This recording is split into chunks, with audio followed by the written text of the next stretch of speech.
Bonjour Ménara, merci pour votre sollicitation. Alors par rapport à votre première question qui concerne l'impact de la sécheresse sur l'économie marocaine, alors pour cet exercice budgétaire et vu qu'au niveau de la loi de finances 2022, l'hypothèse principale était une bonne récolte céréalière, bien évidemment pour la réalisation d'un taux de croissance aux alentours de 3,5% de notre produit intérieur brut, alors vu que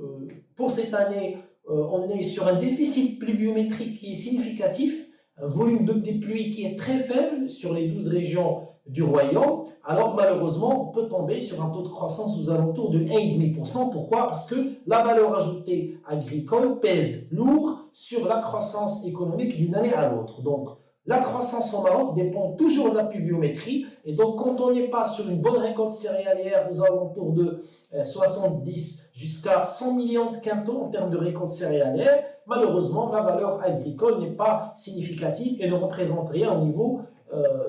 du calcul du produit intérieur brut. Donc, pour cette année, donc le taux de croissance serait vraiment faible parce qu'on n'a pas encore une valeur ajoutée industrielle qui est très significative et le Maroc dépend toujours bien évidemment du secteur agricole par rapport à son économie d'ensemble.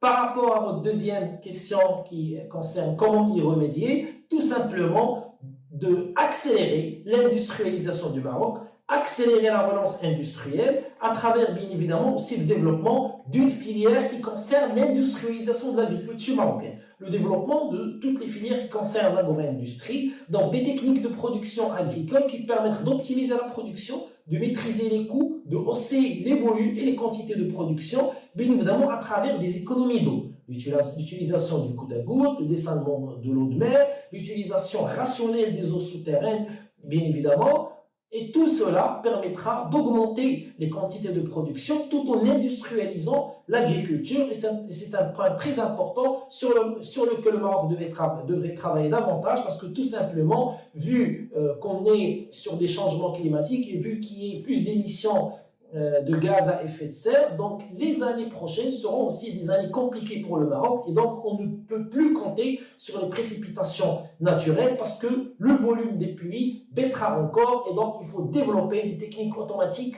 d'agriculture.